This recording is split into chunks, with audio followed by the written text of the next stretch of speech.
Begini loh akibatnya kalau kalian tuh nggak merespon WA dari DC-DC pinjol, ya, nggak main-main.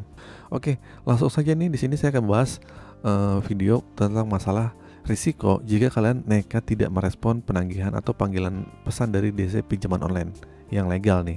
Nah, kita perlu fokus ya pada pinjaman yang legal dulu nih, gitu. Yang legal aja deh, yang legal OJK. Karena jika kita meminjam di pinjaman yang ilegal, mereka pasti lebih brutal ya dalam menagih, bahkan menteror-teror di kontak HP kita gitu kan. Nah, sebagai nasabah pinjaman online yang legal, sebenarnya kita nggak perlu terlalu khawatir.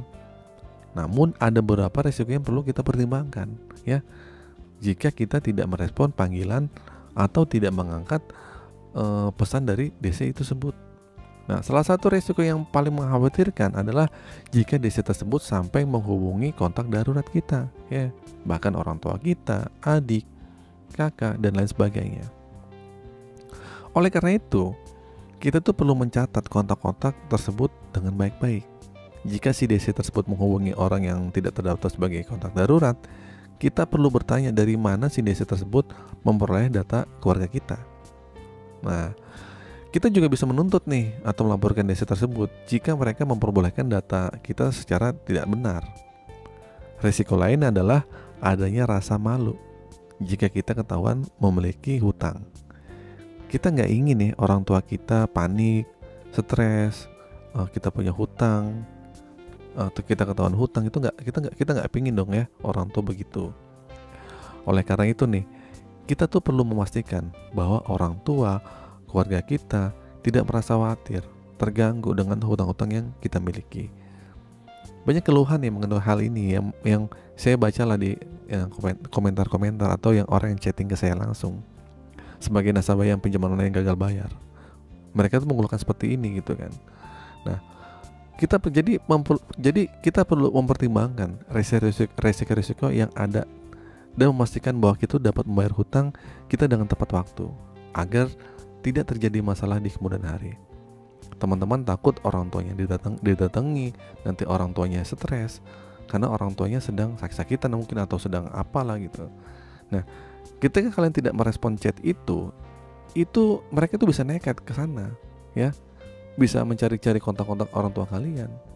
Kalau misalnya nih kalian terus merespon, maka ujung-ujungnya kalian dianggap kooperatif ya, dan terus menerus kalian ini akan diganggu dengan harapan kalian akan bisa segera membayar hutang kalian. Jadi bingung, mau direspon kita bahkan diganggu terus. Nah, jadi gimana sih idealnya?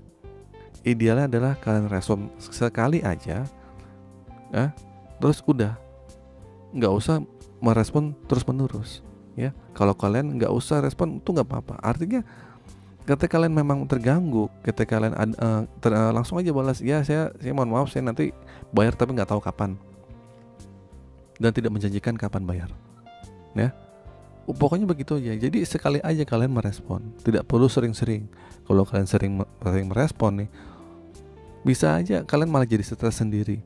Nah, jadi setelah itu nih, setelah masalah kalian kelar, DC itu memang akan terus menagih dengan orang yang berganti-gantian ya. Ya udah pokoknya jadi abaikan aja. Kalau kalian sudah pernah merespon kan minimal ya udah sekali-sekali aja gitu kan. Atau kalau nggak perlu pun nggak apa-apa. Cuman resikonya kalau kalian mengabaikan sudah pasti ke kontak darurat. Nah, ini jadi masalah gitu kan. Bahkan mungkin juga yang menakut-nakuti ketika teman ini gagal bayar atau telat bayar seperti ini, teman-teman juga akan diancam kalau tidak merespon. Maka akan dianggap membawa kabur lari tanggung jawab dan penggelapan. Nah, itu adalah serangkaian semua risiko yang akan ditunjukkan kepada kalian. Tidak ada fakta atau nggak sedikit itu hoax ya, ancaman dari DC.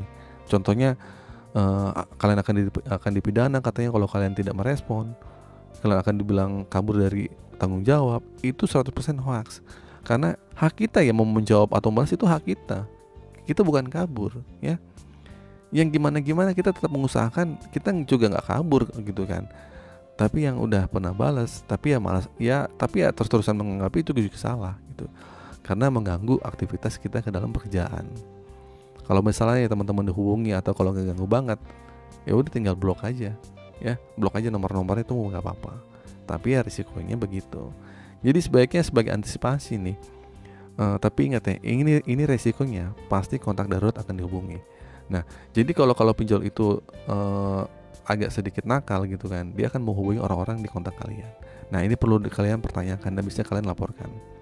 Jadi makanya mendingan kalian sebelum ada penyebaran kontak, komunikasikan aja ke orang tua, ke kontak-kontak darurat kalian, ya. Mohon maaf kalau misalnya kalian ditagih secara kasar. Ya bilang aja kalian emang punya hutang. Oke, itu saja teman-teman video kali ini. Semoga video ini bermanfaat. Akhir kata, assalamualaikum warahmatullahi wabarakatuh.